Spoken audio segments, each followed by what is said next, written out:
Hello everyone, welcome to my YouTube channel and welcome to the new vlog guys. खुलुमबाय नोंथांमोनखौ बयखौबो आंनि चेनेलाव बरायबाय आसा खालामो बयबो मोजाङैनो दं आंबो मोजाङैनो दं आरोना सो दिनै आंना फ्लाइट गैयामोन आरोना दिनै आंना स्टैंड बाय माने जेब्ला जोंखौ फ्लाइट होआलासिनो न'आवनो थानो थाखाय बुङो आरोना स्पेसिफिक टाइमनिफ्राय स्पेसिफिक टाइमसिम सो दिनै आंना 3टानिफ्राय 10टासिमनि स्टैंड बायमोन सो बे टाइमिंआव आङो एभेलेबल जानांगोन आरोना बिकज बेखिनि टाइमनि गेजेराव जुदि सोरबाफोर क्रुनि फ्लाइट दङमोनब्ला आरो जुदि बिसोरो लोमजानानै बा माबा मोनसे रिजननि थाखाय जुदि चेक खालामनानै बिसोरो फैनो हायाब्ला जोंखौ पुल आउट खालामो आरोना बेखायनो जोंखौ स्टैंड बायाव दोनो न'आवनो ओमफ्राय खायसेनो एयारपर्ट स्टैंड बायबो होयो आरोना ओमफ्राय बे एयारपर्ट स्टैंड बाया आलदा जेराव जोङो एयारपर्टआव थाहैनानै बेयावनो थानांगौ जायो जोंनि थाखाय स्टैंड बाय रुम मोनसे थाखायो स' जोङो बेयावनो थानानै गावनि डिउटिखौ खालामनांगौ आरोना जुदि इमारजेन्सियाव सोरबाफोर क्रुआ फैनो हास्लाबाब्ला जोंखौनो जा एयारपर्ट स्टैंड बायाव थायो बिसोरखौ फ्लाइटनि थाखाय हगार हरो आरोना स' दा सोरबा रिपर्ट चेक खालामबाय ओमफ्राय आनफर्चुनेटलि आङो पुल आउट जाबाय आरोना ओमफ्राय आंनि स्टैंड बाया 3टानिफ्राय 10टासिममोन ओमफ्राय दा 7टा जागासिनो दा पुल आउट खालामबाय आंनि गारिया 8टायाव फैगोन आरोना ओमफ्राय आङो सानखादोंमोन जेनेबा पुल आउट जागोन खोमा होननानै बेखायनो आं ओंखामखौबो संखायाखैमोन स' गारिया 8टायाव फैगोन नालाय ओमफ्राय आं दा रेडि जानांसिगोन आरोना ओमफ्राय आं मोनसे खोथा बुंनो लाइक जोंथ' हरनि 2टा 3टा 4टा जेब्लाबो थांनाय जायो जेबो टाइमिंआनो गैया नालाय स' खायसेया साननो हागौ जे बे जबा सेफ नंगौना नङा होननानै अबभियासलि it's a safe job guys आङो हारसिं थायो दिल्लीयाव ओमफ्राय जोंनि थाखाय कम्पानिया कैब अरेन्ज खालामना होखायो आरोना ओमफ्राय हरनि टाइमावबाथाय बिसोरो ड्राइभारजों लोगोसे सासे गार्डबो हरफायो दोनहैनायावबो ओमफ्राय आरो लांनायावबो आरोना स' गारिया आंना 8टायाव सफैगोन स' दायो आङो थाइजौ थाइसेखौनो जानानै फ्लाइटनि थाखाय थांनोसै आरोना ओरैबाबो आङो ओंखाम उखैदों बारा नङा आरोना एसेल' उखैदों बाट स्टिल उखैनायाथ' उखैनाय ना दा बेखौनो जानानै थांसै नै आंनाव थाइजौ थाइसे दङ आरोना आराम थाइजौ गोथांखौसो माबा खाजि बानायना जानो लुबैबाय आं ओमफ्राय नै आं दहाय कबि आलु थाइबें बेखौ बिहरखादोंमोन आरोना ब्लिंकिटनिफ्राय माने पुल आउट जायामोनब्ला आं बेखौनो कबि आलुखौनो संना जाबायमोन आरोना ओमफ्राय थाइजौआ नुनायाव बाहेरनिफ्राय गोथांमोन ना ओमफ्राय आरो आङो माबोरै जागोनसो सानगासिनोमोन आरोना ओमफ्राय जाना नायबा जा गोथावखामोन ना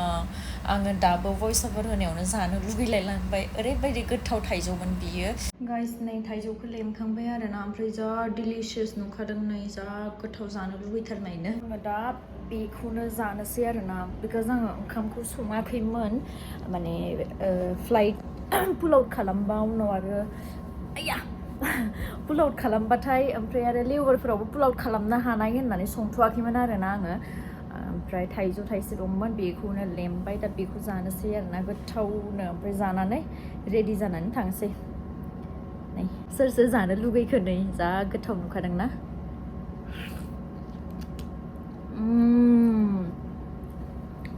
promise it's so good so guys नै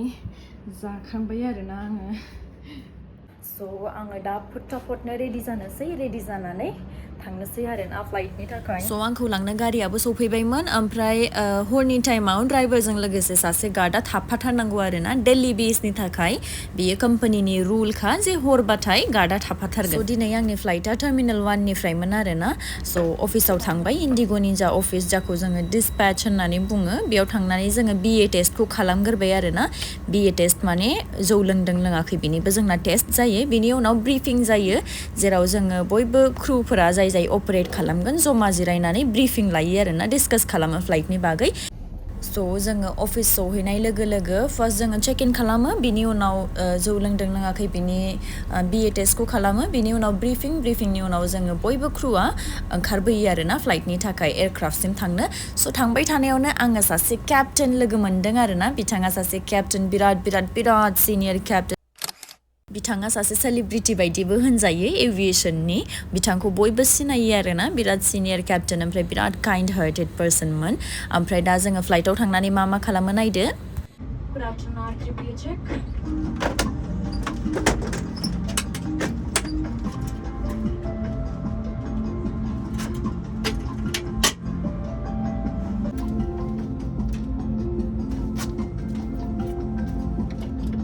गासैबो इक्विपमेन्ट्सफोरखौ चेक खालामखांनायनि उनाव बोर्डिं कमप्लिट जानायनि उनाव जोङो टेक अफ खालामनो रेडिमोन आरोना बिनि उनाव जोङो टेक अफ खालामबाय बिनि उनाव आंनि क्रुआ नायदो मा लाबोदोंमोन जोंनि थाखाय हमारे लिए अपने हाथों से बना के लेके आई ये खाना वाई भाई भाई खोलता आलु दम अनि यो चाहिँ के हो रोटी पराठा आम्बाउ यति माया हो कान्छी धन्यवाद धन्यवाद है ऐसे क्रू तुमको बार बार नहीं मिलेगी मेरे इतना मेहनत से अपना नींद आराम करके ये आलू दम बना के लेके आई है ये पराठा बना के लेके आई है ऊपर से वाई लेके आई आलू दम पराठा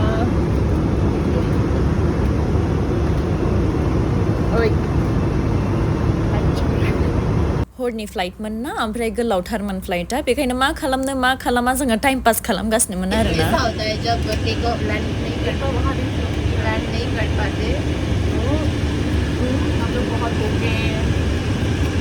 मम्मी खाना खिला रही एकदम सेम परसेंट से खाना खिला रही है मम्मी ने पहले खाना बना के लाया अभी खाना खा के दे रही है सो स्वीट ऑफ हर है ना इतनी अच्छी हो गई कोई शक्ल भी दिखा दो sweet of her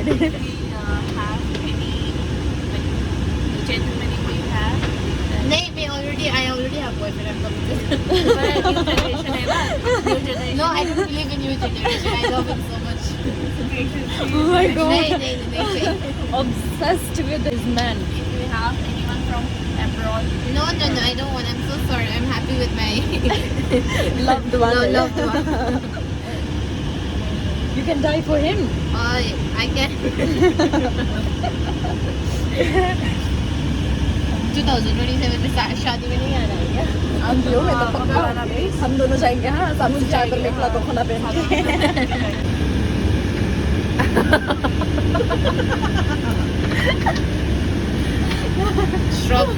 struggle in real life life में फर्स्ट टाइम इस नाइट का यूज देख रही हूँ नहीं तो ये